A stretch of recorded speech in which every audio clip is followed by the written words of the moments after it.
그리고 이제 13절로 그 17절 속에서는 이 고난 가운데서도 선을 행하면서 기뻐하라라는 거예요. 13절에 보면 또 너희가 열심으로 선을 행하면 누가 너희를 헤아리오라고 했어요.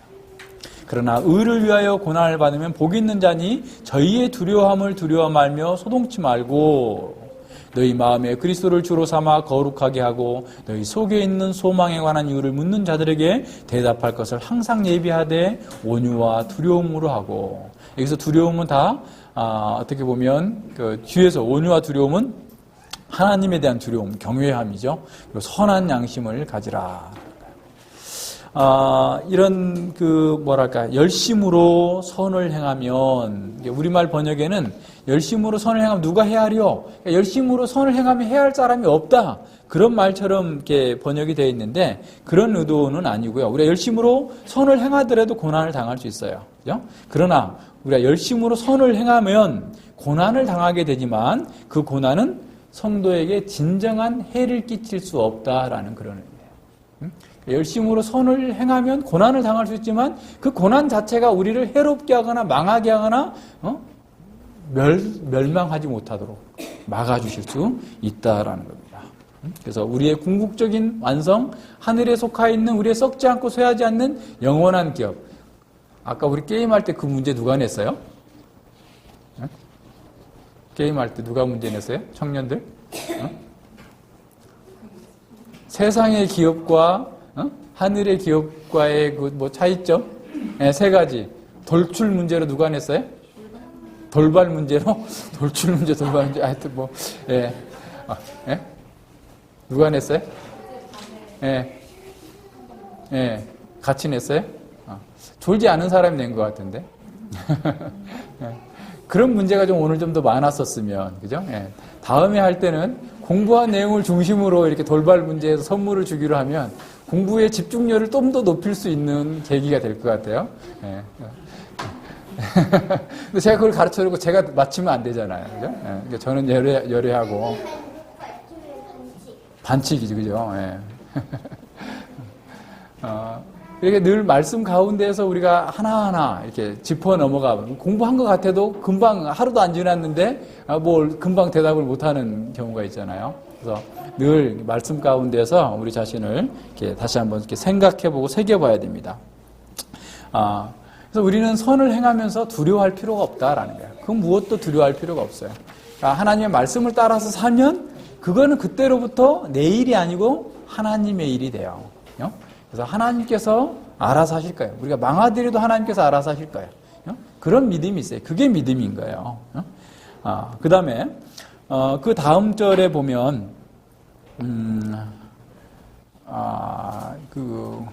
저희 두려움 말고 14절에 복이 있는 자 저희 두려움을 두려워 말며 소동치 말고 라고 그러죠. 소동치 말고. 그러니까 소동치 말고 그 다음에 그리스도를 의를 위하여 고난을 받으면 복 있는 자. 이건 우리 산상수훈에서 예수님께서 말씀하신 거죠. 의를 위하여 핍박받는 자는 복이 있나니 천국이 저희 것이며 라고 그랬죠. 그러니까 의를 위하여 핍박받는 것을 이렇게 말씀해 주고 있어요. 그러니까 의를 실천한다라는 것은 그것도 그냥 일반적인 세상적 의미에서의 의를 실천하는 것이 아니고 예수 그리스도를 따르는 그런 삶인 거죠.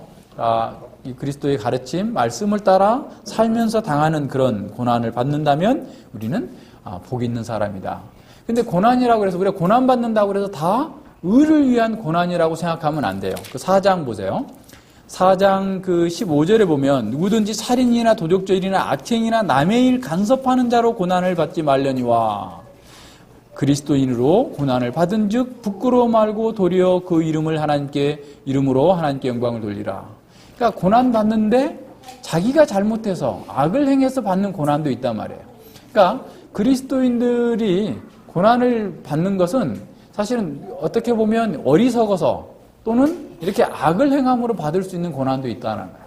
그래서 자기가 고난받았다고 그래가지고 다 그리스도를 위한 고난이다. 그래서 나는 이 복을 받는 사람이다. 의를 위해서 핍박받는다. 라고 자기 합리화하면 안 된다라는 것도 한번 생각해 봐야 됩니다. 그래서 늘 하나님 말씀 가운데에서 이 고난 당할 때에 그 고난이 진정한 의미에서 내가 주의 말씀을 따라서 의를 위하여서 사는 것으로 고난을 당하는 건지, 아니면 자신의 어리석음 때문에 약이 된 건지, 자신의 어떤 정욕 때문에 약이 된 건지, 그것을 잘 생각해야 돼요. 어떤 사람은 자기가 정욕 때문에 고난을 당하고 있으면서도 의를 위해서 고난을 당했다고 생각해요. 그리고 자기가 그 고난 때문에 또 예수님을 믿었다고 해서 그 고난이 또 합리화돼. 그래서 그 고난이 오게 된 자신의 행동 방식이나 사고 방식을 바꾸지 않는 상태에 여전히 머물러 있는 것을 보게 돼요. 그러면 구원받았다 할지라도 그게 무슨 의미가 있겠어요? 아까 얘기했잖아요. 구원은 이동이다. 떠나는 거예요. 과거의 삶의 방식을 떠나는 거고, 우리가 과거의 세계관을, 과거에 가치 있게 생각했던 것들을 그리스도의 방식으로 바꾸어 나가는 건데 여전히 그 자리에 앉아 있게 돼요. 그래서 우리가 하나님의 말씀 가운데에서 우리의 잘못된 행동 때문에 고난을 당할 때에도 철저하게 회개해야 됩니다.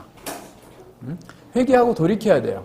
그것을 자꾸 다른 쪽으로 합리화하고 그것 때문에 어떤 유익을 얻었다 할지라도 그것이 마치 정당한 것처럼 생각해서는 안 된다라는 사실을 잘 생각해 봐야 됩니다. 그리고 저희의 두려워함을 두려워 말며 소동치 말라라고 했는데, 사람들이 우리를 이렇게 핍박하고 협박하고, 그래서 마치 그냥 멸절시켜버릴 것처럼 이렇게 덤벼든다고 할 때도 그렇다 할지라도 두려워할 거 없어요. 그들이 할 수 있는 것은 최고로 할 수 있는 게 뭐겠어요? 우리의 육신의 죽음밖에 없어요. 그래서 예수님께서 뭐라고 하셨죠?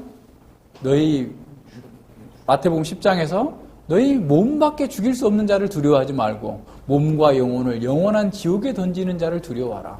다시 말해서 우리가 복음을 전하고 복음적 삶을 살게 될 때 여러 가지 어려움과 두려움이 있을 수 있어요. 그러나 나한테 할 수 있는, 그들이 할 수 있는 최고의 짓은 육신 사망밖에 안 된단 말이에요. 내 영원한 생명, 이미 거듭남으로써 그리스도와 함께 있는 이 생명을 조금도 손상시킬 수 없는 상황인 거예요. 그래서 우리는 두려워할 필요 없다. 그러니까 선을 행함으로써 고난을 당한다, 그리스도인으로서 고난을 당한다 할 때 두려워하지 마라. 두려워하는 자는 복음을 배반하게 돼요. 요한계시록에서 마지막에서 계속 2번씩 강조하면서 두려워하는 자들은 하나님 나라의 새 하늘과 새 땅에 들어오지 못한다. 두려워하는 자, 거짓말하는 자. 한번 볼까요? 두려워하면 복음을 배반하게 돼요. 죽을까봐 두려워하고, 뭐 할까봐 두려워하고 하면서 복음을 두려워하기 때문에 죽게 되는 거예요. 요한계시록 21장 8절에 보세요. 그러나 두려워하는 자들과 믿지 않은 자들과 흉악한 자들과 살인자들과 행음자들과 술객들과 우상숭배자들과 모든 거짓말하는 자들은 불과 유황으로 타는 못에 참여하리니 이것이 둘째 사망이라. 그리스도의 방식으로 사는 것이, 그러면 내가 이 세상에서 망할까봐 등등의 여러 가지 두려움 때문에 배교하는 사람들, 하나님 나라에 참여하지 못하고 지옥불에 던져질 거다. 22장에도 보세요. 22장에서도 하나님 나라에 참여하지 못하는 사람들에 대하여서 말씀하고 있는데, 이게 15절이죠. 개들과 순격들과 행음자들과 살인자들과 우상숭배자들과 거짓말을 좋아하며 지어내는 자마다 성 밖에 있으리라. 거짓말을 지어내는 자들, 이 거짓 선지자들을 가리키는 얘기예요. 이것도 세상의 부귀와 영화를 누리기 위하여서 두려워함으로 거짓말하는 자들, 이런 자들 속에 포함되는 겁니다. 두려워할 필요가 없어요. 두려워하면 우리는 또 넘어가게 돼요. 그러니까 이런 상태에서 두려워하지 말고 하나님의 말씀을 따라서 정당하게 당당하게 나아가는 거예요. 그러면서 15절 이하에 보면 너희 마음에 그리스도를 주로 삼아, 우리 마음에 우리의 주인, 아까 우리는 하나님의 소유된 백성이라고 그랬죠. 하나님의 그리스도를 주로 삼아서 거룩하게 하고 너희 속에 있는 소망에 관한 이유를 묻는 자에게는 대답할 것을 항상 예비하되 온유함과 두려움을 하라. 우리가 그리스도인으로서의 삶을 살 때 사실은 세상이 우리를 향하여서 물어야 돼요. 근데 여기서 대답하다라는 말은 어떻게 보면 법정적 진술 용어예요. 그래서 논리적으로 자신의 신앙을 변증할 수 있는 그런 능력을 우리가 가져야 돼요. 오늘 우리 시대에는 모든 것이 풍요로워요. 그런데 한 가지 부족한 것이 있어요. 물론 많은 것이 부족한데 가장 중요한 한 가지 부족한 게 뭐예요? 하나님의 말씀에 대해서 몰라요. 설명을 못해요. 야, 친구, 교회 왜 다녀? 응? 아, 그냥 교회 가면 좋아. 응? 우리 교회 가볼래? 이거야? 응? 혜원이한테 물으면 왜 예수님 믿어야 되냐 너? 너는 구원파이냐? 이렇게 물으면 구원파는 뭐고 진정한 개혁파는 뭐고 설명해 줄 수 있어야 되는데 설명할 수가 없어. 응? 물어도 나 교회 좀 가고 싶은데 진짜 교회 가야 되는 거 맞아? 어? 교회는 왜 가야 되는 거야?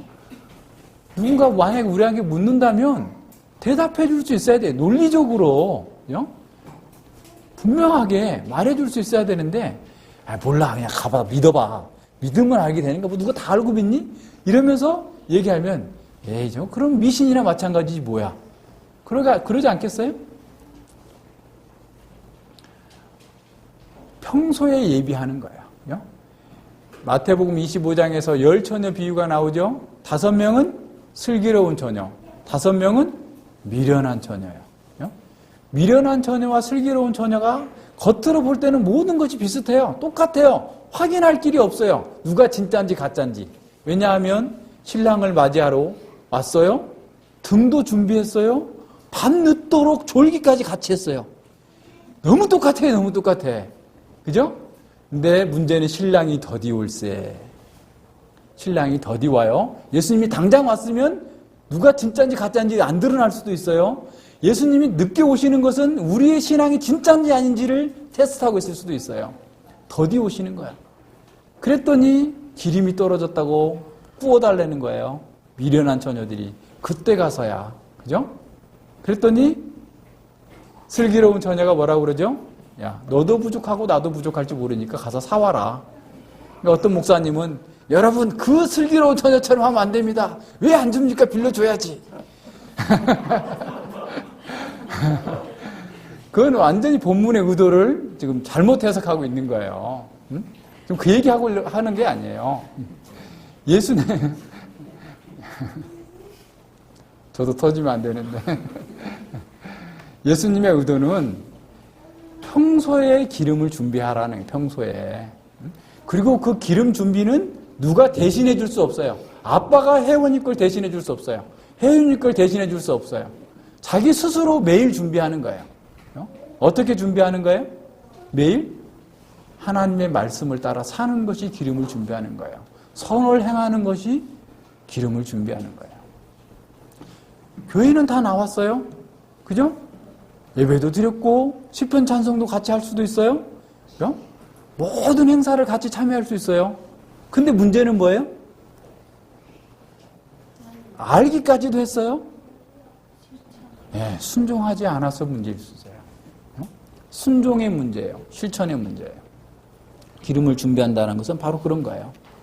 우리가 하나님의 말씀을 평소에 공부하고 평소에 말하고 실천하는 것이라면 결코 잊어먹지 않아요.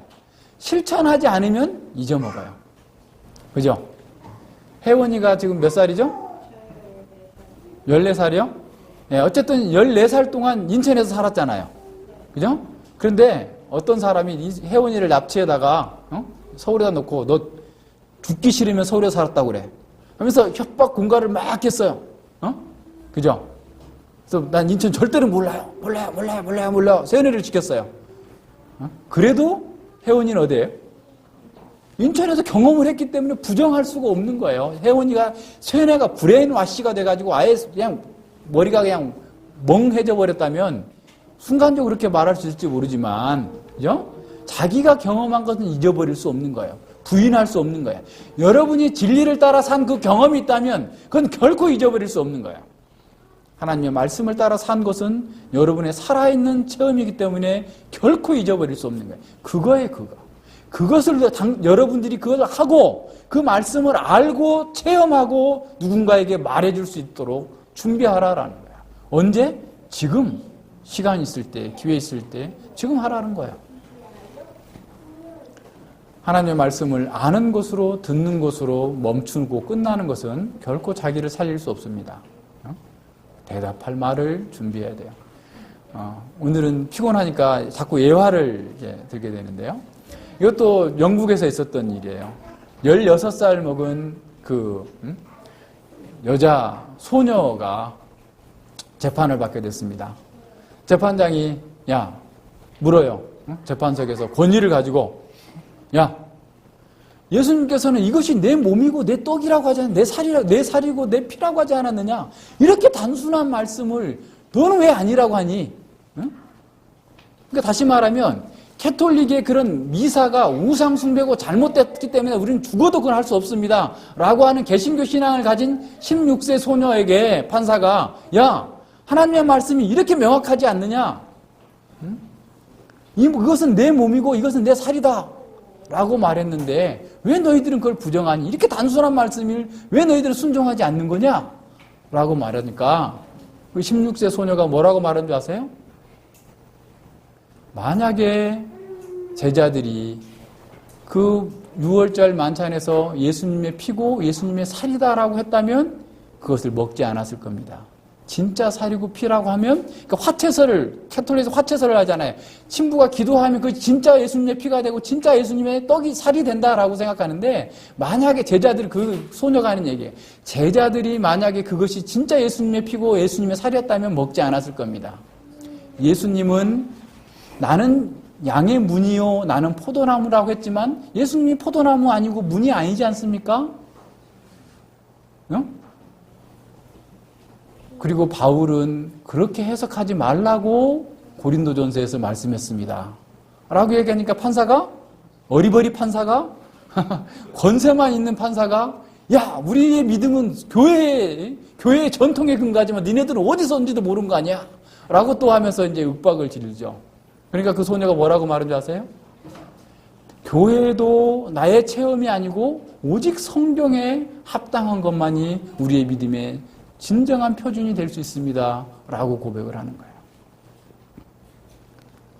여러분, 16세 소녀가 지금부터 500여 년 전에 그렇게 고백을 했어요. 쟁쟁한 판사들, 캐톨릭 사제들을 능가하는 믿음과 신앙의 지식을 가지고 당당하게 말씀으로 맞섰습니다. 성경 해석의 원리까지 알고 있는 거예요. 그건 문자적으로 해석하는 것은 잘못된 겁니다 라고 얘기할 수 있을 정도가 되는 겁니다. 그 소녀의 이름이 누구냐면 제인이에요. 제인. 이러한 소녀와 같은 신앙을 우리가 다 가져야 돼요. 그래서 우리는 어떤 상황 속에서도 두려워하거나 떨지 말고 당당하게 우리의 믿음을 고백하고 말할 수 있어야 돼요. 왜냐하면 우리의 주님이 예수님이기 때문에. 너희 마음에 예수 그리스도를 주로 삼았다면 너희가 늘 평소에 누구에게든지 그렇게 변증할 수 있는 그런 능력과 지혜가 있어야 된다라고 말씀하고 있는 거예요.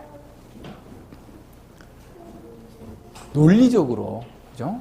그 사람의 상대방의 알아듣기 쉽게 적합한 말로서 진리를 변증할 수 있는 그런 능력과 지혜가 우리에게 있어야 됩니다. 우리가 공적인 재판의 자리든 사적인 사람들에게든지 간에 언제든지 어떤 상황에서든지 우리의 믿음과 우리의 신앙을 적절하게 온전하게 증거하고 드러낼 수 있는 그런 마음, 믿음을 가져야 된다는 사실을 잘 기억해야 됩니다. 그렇게 살면은 우리가 얼마나 멋지게 살겠어요. 그죠? 이런 면에서 정말 진리 가운데에서, 그리고 그런 진리를 변증하면서도 온유한 자세로, 하나님을 경외하는 자세로 해야 되는 거예요. 온유로 옷 입어야 된다. 그러니까 모든 태도가 사람들을 향하여서, 그러니까 우리가 전하는 진리가 온전하다 할지라도 전하는 태도가 거칠거나 강해가지고 이 메시지를 받아들이는데 거부감이 주지 않도록 늘 지혜롭게 해야 돼요. 그게 온유한 태도입니다. 틀린 내용은 아닌데 기분 나빠. 가령. 그러면 어떻게 하죠? 안 들으려고 해요. 예전에 어떤 그 유명 약사님 강사가 있는데 이 양반한테 어떤 분이 강의를 듣다가 화가 나가지고 나가면서 이렇게 얘기를 당신이 강의 안 듣겠다 하고 갔대요. 그래서 왜 그러냐 했더니 당신이 틀린 말은 아닌데 기분 나빠서 못 듣겠다 하고 왔다는 거예요. 그래서 자기가 많이 반성을 했다는 겁니다. 그래서 그 사람들의 입장에서. 그러니까 이제 그분은 그러니까 정말 자기가 알고 있는 그 지식이 너무나 이렇게 크고 이렇게 좋은 지식인데 사람들이 그걸 몰라서 이렇게 못 사용하고 이렇게 있는 게 좀 안타까워가지고 말을 하면서 좀 공부 좀 해라 하면서 좀 이렇게 좀 약간 책망하는 식으로 말을 했겠죠. 그러니까 이제 화가 났다는 거죠. 우리도 마찬가지예요. 우리가 진리 정말 소중한 거죠. 정말 내용은 틀림없이 아주 분명하게 정통 개혁신앙을 전하는 거예요. 그런데 우리의 전하는 태도가 다른 사람을 상처받게 하고 억압하는 어떤 태도를 취함으로써 이 걸림이 되면 안 되죠. 그러니까 복음 자체는 이미 걸림이에요. 그래요? 거리낌이 있는 거야. 헬라인에게도 거리낌이고 유대인에게도 거리낌이에요. 누구에게나 다 거리낌이 있는 거야. 그런데 우리의 태도마저 거리낌이 되면 이게 완전히 그냥 설상가상이 되는 거죠. 복음 자체가 사람들을 거리끼게 해요.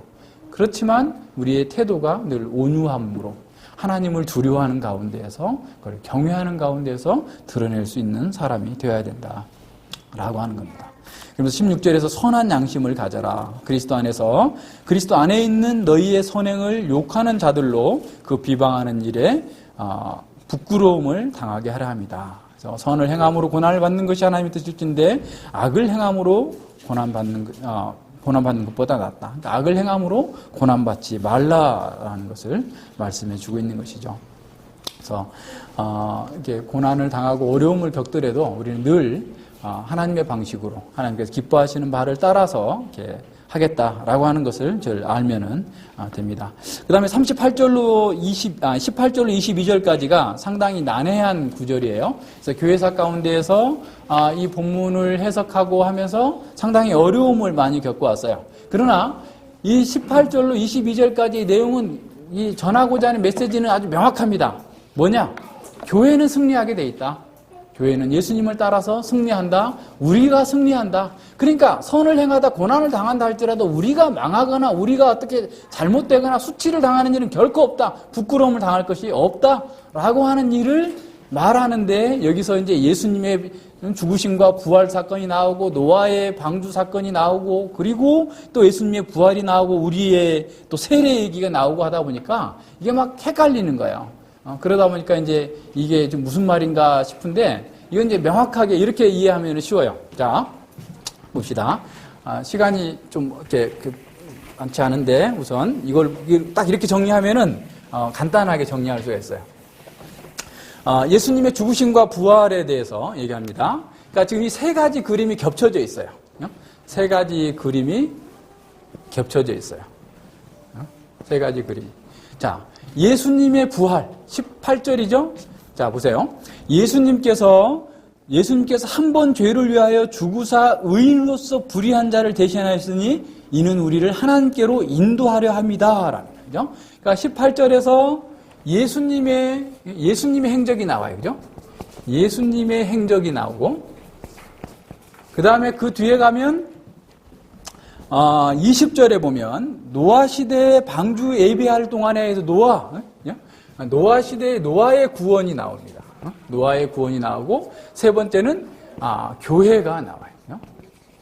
교회가 나오는데 예수님의 죽으심, 예수님의 죽으심과 부활이 나오고 그 다음에 이게 18절이죠. 그런 다음에 22절에 예수님이 하늘에 오르사 예수님의 승천이 나와요.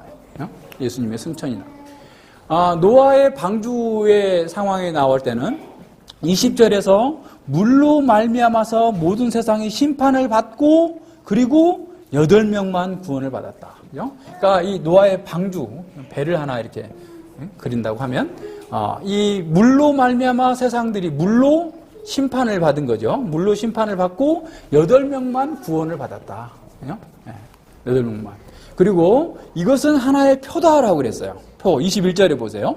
물은 예수 그리스도의 부활하심으로 말미암아 이제 너희를 구원하는 편이 곧 세례라. 육체의 더러운 것을 제하여 버림이 아니요 오직 선한 양심이 하나님을 향하여 찾아 나아가는 것이다. 교회의 세례인데 육체의 더러운 것들, 그죠? 육체의 더러움을 제하여 버리고 그리고 선한 양심으로 하나님께 나가는. 아까 하나님께서 그리스도께서 우리를 인도해 가신다고 그랬죠? 인도해 가시죠. 선한 양심으로 하나님께 나가는 거예요. 그래서 교회는 이 세상의 악한 세력들이 어떤 문제와 어려움을 일으킨다 할지라도 예수님과 함께 구원의 완성에 이르게 될 거다라는 거예요. 응? 구원의 완성에 이르게 될 것을 세 가지 그림을 겹쳐서 얘기하고 있어요. 그러니까 이게 복잡해. 그다음에 막 지역적인 거 가지고 예수님이 지옥에 갔다 왔니 안 갔다 왔니 막 싸우고 있는 거야. 이 개혁파에서는 칼빈 선생님이 예수님께서 이 지옥에 내려가셨다. 지옥 강화라는 설이 있잖아요. 그래서 지옥 강화. 우리말 사도신경 번역에는 지옥의 음부에 내려가사를 뺐어요. 근데 원래 사도신경에는 포함되어 있어요. 우리 지난번에 공부했죠. 우리 교회에서 개혁주의 신앙 고백에 나와 있는 사도신경 원문을 우리가 공부했잖아요. 들어가 있는데 이것을 이제 그 칼빈 선생님 같은 경우는 지옥 강화를 그 상징적 의미로 그 해석을 하셨어요. 근데 이게 상징의 의미로 보게 되면 문제가 되는 게 그 동일한 단어가 22절에서 하늘에 오르사라는 표현하고요. 그 18절에 보면 그 지옥 강화, 지옥의 그 뭐랄까 그 19절에 보면 지옥에 가서 옥에 있는 영들에게 전파하시니라. 우리말 번역에는 저가 또 영으로 옥에 있는, 이게 옥에 가서라는 말이에요. 그 헬라어 단어를 이렇게 번역을 하지 않았는데, 가서 오서라고 하는 그, 포르데이스라고 하는 그런 헬라어 단어가 동일한 단어가 사용되고 있는데, 이 단어는, 가다 오다라는 표현으로 사용되고 있기 때문에, 만약에 이 앞에 단어 19절을 가서라는 표현을 상징으로 해석하게 되면 22절에 오르사라는 단어도 상징으로 해석해야만 돼요. 그것은 조금 그 의미가 지나친 것 같고, 그래서 이것은 그냥 우리가 다 이해할 수는 없지만 이 루터파에서는 이미 이걸 지옥 강화설로 봐요. 지옥에 가시는데 그것을 승리를 선언하기 위해서 가신 것으로, 또다시 어떤 지옥에 있는 사람들 구원하시기 위함이 아닌 것이죠. 그건 전체 성경과 논리에 맞지 않기 때문에 가신 걸. 그래서 이제 현재는 개혁파 신학을 하시는 분들 중에서도 많은 분들이 지옥에 다녀왔다. 근데 승리를 선언하기 위함이다. 그러면서 그럼 노아 시대에 홍수 심판받은, 지옥에 있는 영들이 노아 시대에 물로 심판받은 사람들이다 라고 했을 때 그 사람들은 누구냐? 그럼 노아 시대 사람들만이냐? 아니면 전체에 있는 사람들이냐? 라고 했을 때 노아 시대에 심판받은 사람들은 모든 시대에 심판받을 사람의 대표. 노아의 구원은 모든 사람들의 구원받은 것을 대표하는 것으로 보는 거죠. 그래서 그리스도의 그 지옥 강화, 그리고 승천하시고 부활하신 것, 이것이 너무나 명확하고 그것이 우리를 하나님께로 인도하는 것이기 때문에 우리가 열심으로 선을 행하다가 어떠한 고난과 어려움과 핍박을 경험한다 할지라도 우리는 그리스도께서 하늘에 올라서 승천하신 것처럼 우리도 함께 승리하게 될 것이다 라고 하는 사실을 보여주는, 확증하는 그런 본문이에요. 이것은 에베소서 2장 5절과 6절에서도 이렇게 보여지게 돼요. 이 에베소서 2장을 보세요. 에베소서 2장에 보면 에베소서 2장 5절과 6절에 보면 허물로 죽은 우리를 그리스도와 함께 살리셨고 너희가 은혜로 구원을 얻은 것이라. 또한 함께 일으키사. 예수님이 부활할 때 우리도 함께 부활한 거예요. 그리스도와 연합한 거예요. 예수 그리스도 안에서 함께 하늘에 앉히시니. 그렇죠? 우리도 이미 그리스도 안에서 함께 하늘에 앉힌 자 된 거예요. 그래서 우리의 구원의 확실성, 확정성을 선언해주고 있는 거예요. 그래서 이 본문은 좀 어렵지만 이렇게 단순하게 보면 전혀 어렵지 않아요.